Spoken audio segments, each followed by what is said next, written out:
Hey folks, welcome to English 261, week number 3. You'll notice that the week's video looks a little bit different. All you'll be seeing actually is the computer screen. You'll be hearing my voice over it. We are actually this week going to be working on we'll be working. I was unable to get into the studio today, so what we're going to be doing is I'll be recording the lecture from Sunny McMullen Hall, room 132, which is my office. And here I don't really use the video all that much, so we'll just be looking at the screen. You'll be able to kind of follow along, and I'll talk you through things as we go. But for the most part, this week what we're going to do is we're going to talk about epic poems, lyric poems. We'll also be talking a little bit about kind of poetic critique and analysis to some extent. I'll actually say more about poetic critique next week because that's when you'll actually be doing your first critique of the epic poems and the tankas, which I'll talk about today as well. So let's go ahead and start off by just kind of wrapping up Mary Oliver, the last few sections of that book. We talked about scansion and things along those lines. She talks a little bit more about the process. But I would just like to kind of hammer home a few of the points in Oliver's last few chapters before she actually gets to the anthology. And by the way, the anthology is a really great collection. I would really recommend making use of it. I would really recommend taking a look at it. And if you really want to practice scansion, it's a great way to do it. One of the things she talks about is style, and I think that's something to keep in mind because one of the things she kind of talks about is the idea that irregularities are not necessarily errors, and the idea of style in poetry. And style is really the way something is done, the way you kind of go about something, the way things feel. And one of the things she talks about is Poe, is that Poe's poetry is really mechanically perfect. And she says that ultimately, though, that rigid perfection is not really so much about making the effective poetry as it is so much about pointing out its own perfection. Really, when poets develop a voice, they tend to be a bit less rigid than Poe because it needs to have an individual voice, and sometimes that individual voice she talks about comes from the irregularities in the poetry. What you need to do is you need to kind of find your voice in poetry, and when you're making, and I think one of the things that's always worth keeping in mind here is the idea that there's a difference between a mistake and an intention, and and if you're going to make if you need to surprises, you're going to make variations in meter or in rhyme, you need to know why you're doing it. You need to know what effect it's going to have. It's not a mistake if you intended to do it and you knew what it was going to do. I think that's one really kind of good way to look at the difference between a mistake and an intention. A mistake is something you did incorrectly. Understanding what you're doing and why you're doing it when you violate a pattern, I think, is very much more a part of intention and style. So I think those are kind of the things that you might want to think about here. She talks about, I really kind of like the idea of dancing is the art of moving a chord with a pattern. Good dancing is the art of creating embellishment upon this pattern. I think that really does apply to metrical poetry. When we think about something like a sonnet, we think, well, the sonnet is this form that has this thing, that thing. What's really kind of left out of that discussion, there's infinite ways to write a sonnet. There are infinite ways to put accents in sonnets or to make little irregularities into sonnets to make them yours. And I think that's really fundamentally when you're working in form. People sometimes tend to think that working in a form is ultimately restrictive, but I don't think that's really the case at all. I think in a lot of cases working in the form is a lot less restrictive and much more it kind of opens you up to do different things and try different things. So I'd actually really kind of think about form that way, not so much as you following a pattern, but you following a pattern that gives you room to make change, to make variation, to kind of make it yours, to add embellishment, to make choices and other kinds of things. And I think she gives a really good job of giving the example of Robert Frost in the Stopping by the Snowy Wood, in the Woods in a Snowy Evening. He does a really good job of following a very particular form, but that poem is very distinctly Robert Frost. It's Robert Frost in terms of the content, it's Robert Frost in terms of the steadiness of it, which Frost was very much known for, and other people, if they were writing an iambic pentameter, they'd be writing something entirely different. It wouldn't be the same thing at all in terms of content or in terms of the style of how it's being presented. So I think that's kind of something to think about here when you're kind of putting your poems together. And one of the things she talks about in chapter 15 is the importance of using patterns. The more you use the pattern, the easier it's going to become. That's one of the reasons we do work with patterns, is we become actually fluent in how they work. And she also talks about the importance of reading, things along those lines. Finally, do not humble your thoughts or lengthen their complexity. Try to seem simple, but do not be simple. I think that's a pretty good advice, and there's just some interesting tips in there, like do not fill out lines with adjectives. Also, don't overuse variations or the kind of fancier aspects of the work, and I think that's a good policy to keep in mind. The last policy thing she talks about in chapter 16, yourself dancing, the actual work, discipline, revision, exercise, and fun. I've talked about all these things in other creative writing classes, reading, editing, modesty. I think it's just important to keep in mind when you're going through there that these are just good guidelines to get into the habit of if you're writing or doing any kind of writing, especially discipline and reading. I think those are the things where we tend to lack. Discipline, reading, and revision. I think we tend to be a little bit too satisfied with our first efforts. I think we tend to be a little bit more less likely to read other work and kind of stick into a narrow focus, which doesn't necessarily fit us. And I think people tend to wait for the muse when they really should be sitting down to work in the first place. And I think those are all kinds of good policies. Exercise and fun I like as well, simply for the fact that writing should be fun, and it should be fun for you ultimately because the reality that you're going to make a ton of money as a writer is not extremely high, and the reality that you're going to make a ton of money as a poet is even less so than if you were writing fiction.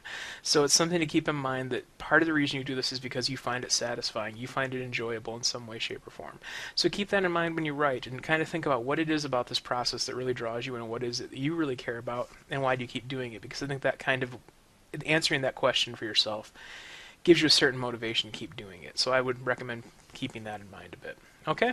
All right. So that kind of covers what I want to talk about out of Oliver tonight. Next thing I want to talk about is epic poetry. And I'll talk about epic poetry in English in particular because we do have epic poems that are actually older than the Beowulf poem. The Beowulf manuscript is actually one of the oldest manuscripts in the English language. It was one of the, at least as far as we know, one of the first recorded documents in English. There were probably many before that that we lost, but it's the oldest one of the oldest that we have around. So the Beowulf manuscript is kind of a classic in English literature and in English poetry because it is in fact an epic poem. Epic poetry in English is a little bit different from epic poetry in the other epic poems you read, which are the Odyssey and the Iliad, but they do have some things in common. So just in general, epic poetry is usually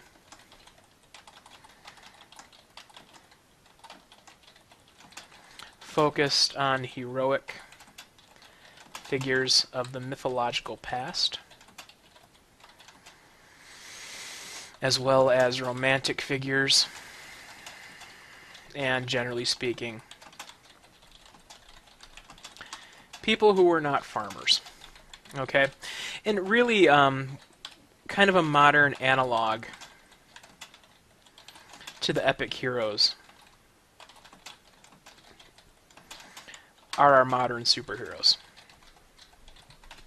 These aren't like the heroes we have in literature and realistic fiction today who are very much human and things along those lines. These characters in epic literature and epic poetry, they're very much like our superheroes. They're our Supermen, they're our Batmen, they're our Flash. They all have powers that are far beyond mortals. I mean, a really good example of that in Beowulf is Beowulf, and as a matter of fact, rips Grendel's arm off by just like yanking it off. And Grendel is a terrible monster, but somehow Beowulf gets him locked down. He gets him basically into a wrestling grip and then rips his arm off. I mean, that's kind of what happens. It's a Superman type story. And it tends to be focused on those kind of heroic figures. And generally speaking, epic poetry explores the heroes' triumphs, but also their failures and tribulations.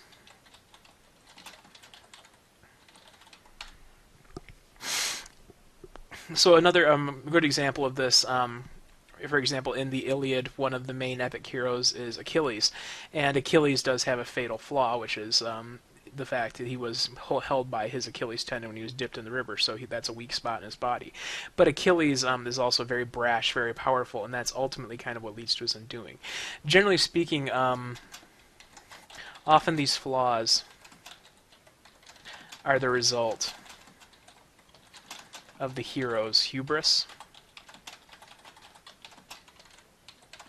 or I believe the term is hamartia, which means fatal flaw. It's the one thing that brings them down. It's the thing that makes them weak. It's the thing that their enemies exploit, the things they use to take them down.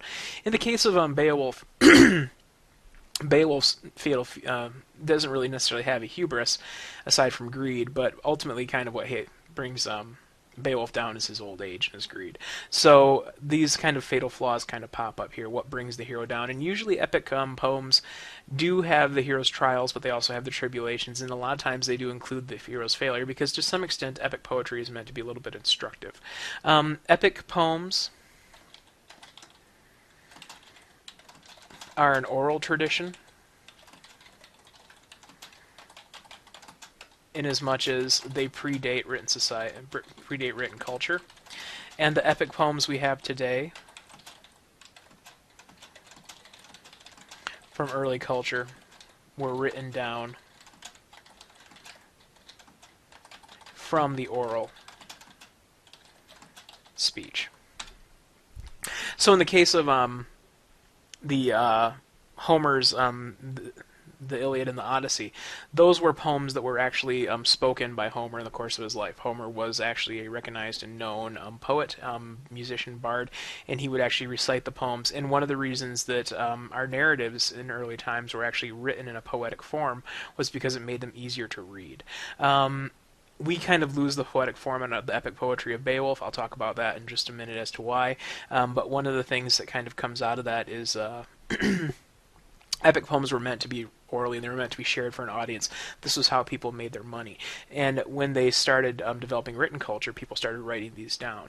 Now, can we say for a fact that the Iliad and the Odyssey are the exact words of Homer? Probably not. We don't necessarily know who the scholar was. We don't know the circumstances of the telling. Same thing goes with Beowulf. We don't know if this was someone recording very carefully what was said by the poet or the bard and then recording it down. It seems unlikely for a variety of reasons, but it is meant to be an encapsulation of the old tale of Beowulf. So epic poems are part of that oral tradition, and they do predate that written culture. And part of the reason they're structured the way they are, if you actually read through the Beowulf selections, you'll see there are quite a few lines that are in pentameter. That's partly because they were meant to be spoken. The length of the line made it easier to be spoken in a breath. If you notice, there are variations that often tend to be hurrying things up or shortening things down to kind of build tension as we go along in the story. And a lot of the narrative structures we think of in fiction actually start out in this form of poetry, as epic poems are narrative poems. So, for example, unlike lyrics, which tend to be focused on a very kind of particular idea or a sensation or an emotion, epic poems are stories, and they're meant to be told as stories. They're kind of campfire tales. They're meant to be something handed down from generation to generation. So the narrative structures we find in fiction, a lot of them come from epic poetry, and these, because epic poems are really some of the first recorded stories we actually have. So we tend to think of, kind of start out here as where also, interestingly enough, poetry and fiction share an origin, and they begin to split not until farther down the road. As a matter of fact, for a long time, poetry is pretty much almost the dominant of what we have. It's not really until we start breaking into prose, which comes along with newspapers and magazines, and then eventually it comes along with novels, things along those lines, that prose really starts to come into its own. For most of history, the artistic use of language was not prose, it was poetics. And even today we describe poetry as certain privilege in relation to the idea of it being artistic writing. So the narrative structures we find here start out, though, in the epic poem, and we kind of see those kind of grow and then branch and diversify as we go along the lines. Now, one of the things you're going to notice about the Beowulf is that the Beowulf is very much a translation. And I think this is something to keep in mind. If you actually look at page 1, you'll actually see Caedmon's hymn. That is actually Old English. And if you look at Old English, there's probably a few words here you can recognize because they're loan words or they're words that have been handed down through English from the generations. But you'll actually notice it looks like a very, very, very, very different kind of language. Just you'll learn about this more in English 449A, Brit Lit 1. But one of the things I think is worth kind of bringing out here and keeping in mind is that Old English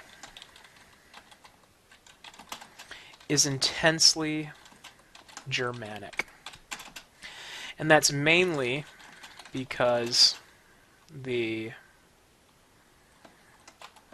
English islands were conquered in early English history by the Germanic Viking tribes.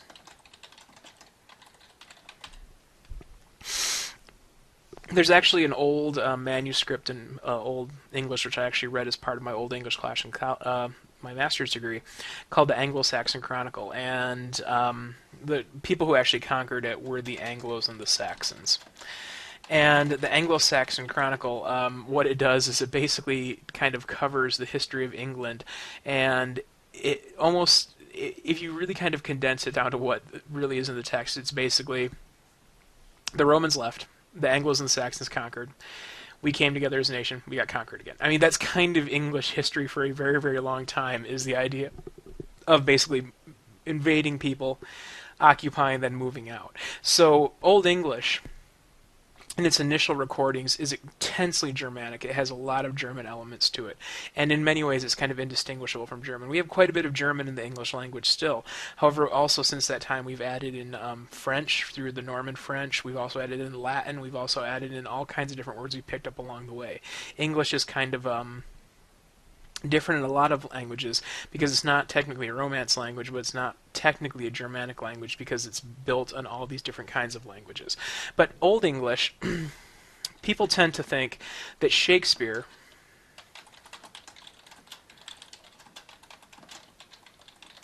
is difficult. Shakespeare is actually early modern English. So if these, thous, and things like that confuse you, you could also take a look at Middle English, which is Germanic, heavily influenced by French and Latin, because during the Middle English period, England had been conquered by the Normans. And you could also look at Old English, which is German with Latin influences. And I am by no way, shape, or form a linguistic anthropologist, so I can't tell you everything about the origins of the English language. I can tell you the basics of what I know, and the basics of what I know is that Old English is not German, but it's heavily Germanic, and it uses a lot of loan words from Germany, from the German language, which we got from the Anglo-Saxons. So one of the things you notice is you might be looking at this and thinking, well, is this any kind of form? And to be entirely honest, the answer is hard to say. There's definitely some repeating patterns, like in terms of line length, the pentameter length, but we don't really have a lot of rhyme and things like that, and it's hard to say whether that is a product of the translation that Seamus Heaney did, because when you're translating, it's important to keep the meaning. One of the things that is really, really hard. It's hard to translate fiction because there's all different kinds of ways you can interpret things, and there's errors that can be produced. It is much more difficult to translate poetry in terms of keeping form, keeping structure, because in some ways those things are inherent to language. So what we have here is we have Seamus Heaney's translation. It's probably one of the better translations, at least in terms of readability and quality of the translation. There are translations that are closer to the original of the actual text, but those that tend to not be as artistically expressed as Heaney's, but you could also make an argument they're probably closer to the original form of what was intended here. But I just wanted to point out the selections you read through here, it kind of gives you a sense of how epic poetry worked. For example, in the first part, there's the build-up, the history, the situation with the creation of the mythical monster Grendel. And Grendel goes all the way back to biblical times. He was the child of Cain, descended from Cain, who killed Abel in the Bible. And he attacks the mead hall because they're loud and because he dislikes their pride and things along those lines. I mean, there's a really kind of... Grendel's kind of set up to be this kind of horrific monster who's terrorizing Hrothgar and his people. Then Beowulf comes along, who is an incredibly manly, almost superheroic warrior. He promises to kill Grendel. You get the fight with Grendel where he basically does that. And interestingly enough, I think one of the things you can kind of notice here is you can kind of see in this scene in particular, and especially when we're looking back at this from a modern perspective, there's not a lot of fundamental difference between a monster and a hero in the early kind of epic poems. Beowulf is a violent man, which I mean to some extent was very much applauded in a warrior-based culture, which is what the Anglo-Saxons originally came from. But Grendel is a monster as well, but they also, I mean, it's not the civilized man versus the horrific monster. It's the great warrior versus the evil monster. And the great warrior in his ways almost horrific in his own way, in a very kind of different way, because in the end Beowulf does not stop Grendel with a weapon. He rips his arm off like an animal would. I mean, there's a lot of kind of monstrous comparisons here. And there's a particular reason for that, which I'll talk about here in a minute, but you'll kind of see the whole idea here of what I say when I say the epic comes. Heroes are in many ways kind of superheroic because he's so strong. He's the strongest. He's the most powerful. He wrestles this monster that's killed all of these men down and then rips his arm off. And then you get the last survivor speech, and here's where you kind of see the hubris of the whole story, or the idea of hubris coming into play, where the last survivor of Beowulf's men, after Beowulf is killed by the dragon, he talks about how the money is really not going to be any value. At the end of it, my own people have been ruined in war. One by one they went down to death, looked their last and sweet life in the hall. I'm left with nobody to bear a sword or to burnish plated goblets, put a sheen in the cup. The companies are departed. And he basically says the money is a waste. We kind of came here to fight. We conquered for greed, and ultimately it's not going to bring us anything because we're dead. These men are dead anyway, so there's no way they can enjoy it in the afterlife. There's nothing here particularly valuable. And that's kind of, in some ways, it's a referral to Beowulf's hubris that he is greedy and he believes his might will be everlasting. It's also a recognition of death and the fact that kings kind of pass and go, and what's really timeless, all things considered, is God. And that's kind of where you get a kind of interesting kind of thing working into the Beowulf story. Keep in mind the Beowulf oral poem is originally coming from it's originally coming from a Viking culture. So it is what would have been considered by the Christians to be a pagan culture. There's a very good chance that the Beowulf story was actually brought to England by the Anglos and the Saxons, and it was kind of became part of the culture through the occupation of England. And then when the Christians came to England, they began to encounter these stories, and one of the things they did was they started recording them, because one of the things the Christians brought with them was recorded language. So they began to record these stories, and actually what's kind of interesting about them is when they recorded these stories, especially when they were recording stories that came from what they considered to be pagan cultures, they often felt the need to explain or to put kind of like little moral twists on the stories. So for example, you find all these references to blessed is he who can after death can approach the Lord and find friendship with the Father's race. I guarantee you Beowulf never once worshipped the Lord in terms of the Christian Lord. Beowulf was definitely not a Christian. You can kind of see it from his behavior and his actions. And there's very often in these stories references to God that have actually nothing to do with the narrative, but are being injected by the Christian writers of these things, who are in many ways writing them to record them, but they're also writing them so they can start working religious narratives into the dominant culture, which they end up sharing with other Christians, and they begin to kind of work these stories into place. A really good example of this is there is an Irish hero called Clorican. And Clorican is a classic hero of Irish Celtic legend. And one of the things that happens is when the Catholics actually come to Europe and come to Ireland and they take Ireland or become a part of the Irish culture, one of the things they do is they start wrapping old folk heroes into the Christian mythology or Christian beliefs. And the way they do with Clorican is there's actually a hagiography about Clorican, where Clorican becomes a great Christian warrior and then goes into hell and spends, like, I think, most of his afterlife killing demons. Brigid is actually a Celtic figure from Celtic mythology who becomes Saint Brigid under the under the Catholic domination of Ireland. So you begin to see just these kind of like little religious references stuck into the stories, and I think it's kind of interesting and kind of fun to read. But as far as actually looking at this in terms of meter, you'll notice there's a lot of pentameter, there's iambic pentameter. It's really kind of conversational English, kind of made beautiful by Hamey's work. But it's much harder to read a pattern here. On the other hand, if we look at The Seafarer by Ezra Pound, one of the things you'll see here is there's a lot of alliteration in this. Chill its chains are chafing sighs, and I don't necessarily know if that comes from the original Anglo-Saxon poem or if that's something that Pound was working into it as it went. And The Seafarer is a kind of interesting poem because The Seafarer is not an epic poem in as much as Beowulf is, where the main character is a superheroic. What's interesting about The Seafarer is very much about an everyman sailor who travels in the ocean, and it's also very much about the hardships these people endure and how that to some extent makes them heroic for facing these hardships. The idea that you are going to be alone, that you're going to die, that you're going to be lost, all of these kinds of things are kind of humanizing and making heroic the everyday acts of individuals. And this is not necessarily in keeping with epic poetry. I don't know if I would necessarily call The Seafarer an epic poem. I would definitely call it a long poem. It could be an epic poem in the sense if you define an epic poem as the length of the poem, which some people do.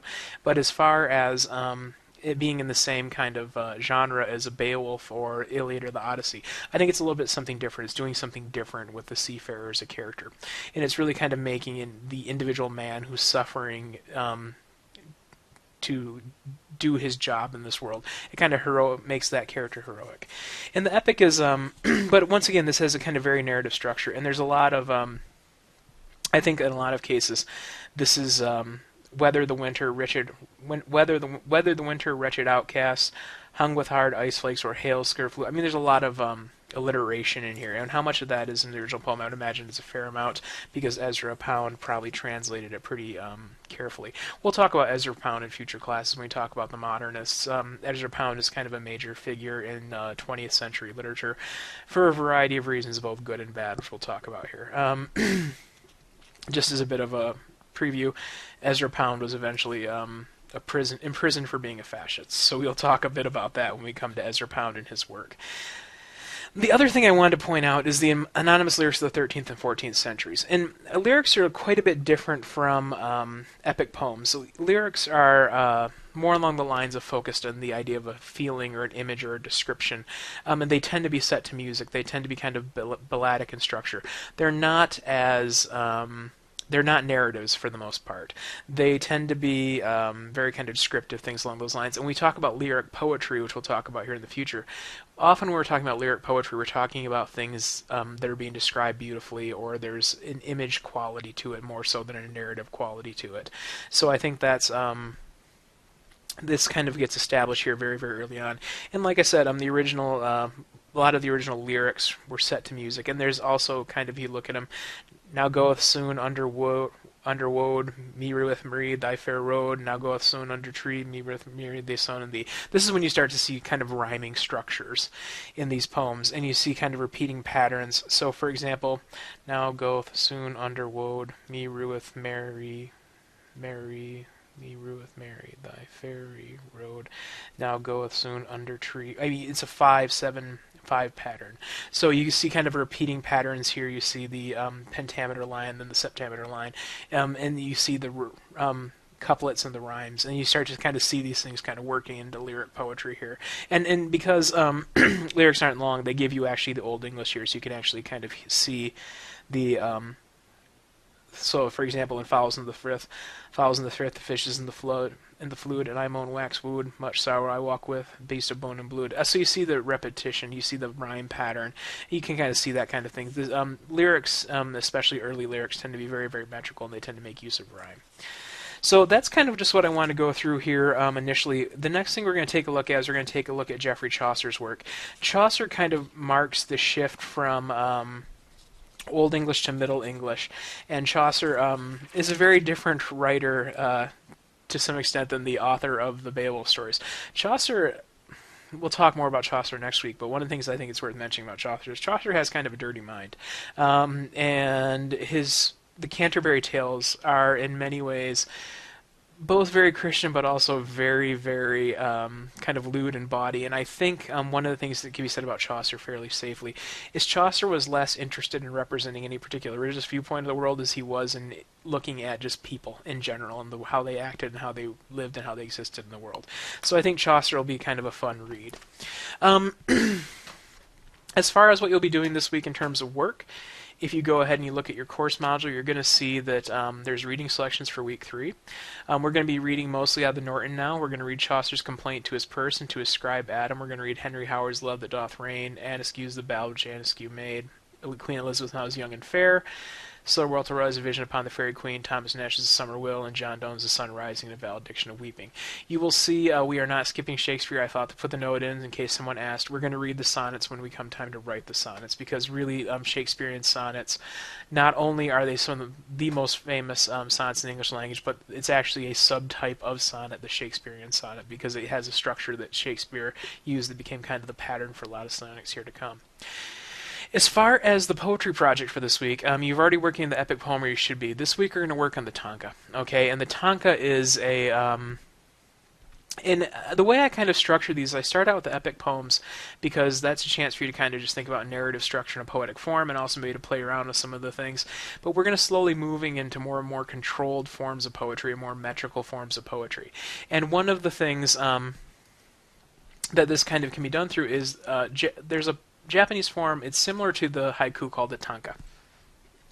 And you can learn all about the tanka from poets.org's collection of forms collection. They talk about what the tanka is and how it works. I just really recommend you read the description of the form and then also read some of the examples and kind of look and see what different kinds of tankas are about. If you want, you can also read a haiku as well. That'll kind of give you a sense of what tanka are meant to do. But the assignment is fairly simple. What I want you to do is I want you to write a tanka. And make sure you follow the syllabic structure of the form and work to ensure that you also incorporate other traditional elements. So namely, there should be an image-based opening followed by the turn to a personal response in the third line. So it should start with some sort of image, and then it should turn to a reflection on the image in the third line. And that's very, very kind of common. Haikus work to some extent the same way. It's a image and then a comment on the image. And the reason I've chosen tanka for this particular project to come second after epic poem is because tankas, first of all, Japanese poetic forms are also extremely old and extremely well established, including the tanka and the haiku. But the other reason I chose the tanka is because the tanka is what's called a syllabic poem. So while it may not necessarily be important to follow any particular meter in terms of stressing, you do have a specific syllable count per line. So, and it'll get you in the habit of counting your syllables and thinking about your work syllabically. We'll start working in meter and rhythm and stresses as we go along and kind of the stress patterns and things along those lines. But for right now, we're going to start with syllabic poems so you get in the habit of counting the syllables you're using in the poem. It's also going to put you in the position, because you don't have a lot of syllables to work with, you're going to need to pick carefully which ones you want to use where. Okay? Alright, so that kind of covers what I wanted to address for this week. If you have any questions or concerns, please let me know. The due date for this assignment is going to be February 11th by 11:59 p.m. That's also when your epic poem is going to be due. And from there, you're actually going to go ahead. Next week, we'll start doing some poetic critiques. You'll start looking at other people's poems and giving some feedback on them. And we'll also keep kind of talking about the next chapter, the next step in our Norton Anthology of Poetry. So if you have any questions or concerns, please get in touch. Otherwise, take care, be well, have a great week, and I will see you folks again in 7 days.